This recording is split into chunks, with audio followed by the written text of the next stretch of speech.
Jésus-Christ est réellement la vie. La vraie vie, c'est Jésus-Christ. Sans Jésus, on existe tout simplement. Sans Jésus, il n'y a pas de vie.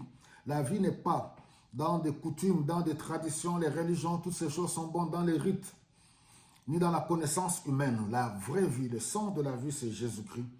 Et nous sommes dans un monde, c'est pas pour rien qu'il a dit que je suis le chemin, la vérité et la vie, nul n'arrive au Père sans passer par moi. Dans ce monde, sans Jésus-Christ, on existe tout simplement. Le monde est rempli de cadavres ambulants, les hommes et les femmes, beaux et belles physiquement. Sans Jésus-Christ, c'est rien, c'est la mort. Mais il est venu effectivement pour nous accorder cette vie. Nous sommes dans Marc, au chapitre 5, le verset 35. Tandis que Jésus parlait ainsi, le messager vint de la maison du chef de la synagogue, c'est-à-dire Jairus, et lui dit, ta fille est morte. Pourquoi déranger encore le maître? Mais Jésus ne prêta aucune attention à leurs paroles et dit à Jairus, n'aie pas peur, crois seulement. Oui, des fois, il y a certaines paroles qui font peur. Un homme de foi est connecté, oui, à ce qui est spirituel. Il est connecté à la parole qui communique la vie. Jésus-Christ est la vie. Alléluia. Dans ce monde, sois connecté, oui, au spirituel. Sois connecté à la parole de Dieu. La parole vivante. Jésus-Christ est la parole vivante. Nous ne réunions pas les réalités terrestres. Les situations au quotidien, nous les constatons, mais notre foi n'est pas basée à ces situations. Que ta foi soit connectée à la parole, car la parole crée. La parole est à l'origine de toutes choses. Vous vous rappelez, Genèse chapitre 1. Au commencement, Dieu créa les cieux et la terre.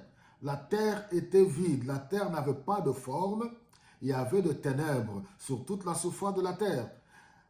L'Esprit de Dieu se mouvait sur les eaux. Dieu dit que la lumière soit. Quand Dieu a parlé, que les ténèbres de ta vie disparaissent et cèdent la place à la lumière. Jésus est la lumière du monde. Jésus est la vie.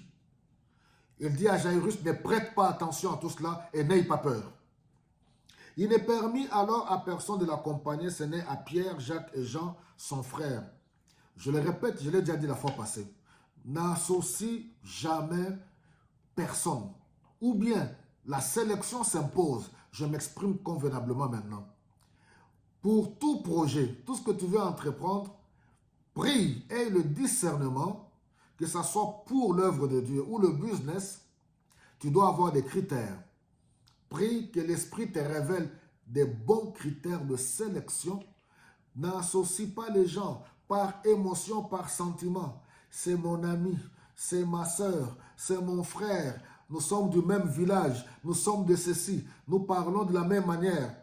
Sur le 12, Jésus prend qui? Il prend seulement Pierre, Jacques et Jean.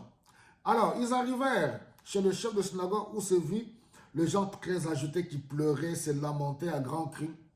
Il y a des hommes comme ça, toujours émotion, face à une situation, au lieu de réfléchir, ils se jettent par terre, ils roulent à gauche, à droite. Vous allez trouver des hommes barbus face à des situations, ils pleurent comme des gamins. Ils étaient tous en agitation, des hommes sans foi. Jésus leur dit, l'enfant n'est pas mort, elle dort. Voilà les paroles d'un homme de foi. Lui, pour lui, la mort c'est le sommeil. Jésus est la vie. Alléluia. Mais ils se moquèrent de lui, comme beaucoup se moquent encore de Jésus et se moquent de nous qui avons foi en Jésus-Christ aujourd'hui. Alors, il les fit tous sortir. Il faut tous les faire sortir, les chasser. Les hommes sans foi, il faut les mettre loin. Il ne faut pas les associer. Des incrédules, des aveugles, des gens charnels. Il faut les faire sortir. Quand tu planes dans les sphères spirituelles, alors, il entra avec le père, la mère et les 3 disciples et entra dans la chambre de l'enfant. Il l'a pris par la main et lui dit, Talitha Koumi. La fois passée, nous avons vu Ephata, ouvre-toi. Aujourd'hui, c'est Talitha Koumi, ce qui signifie fillette debout, je te le dis.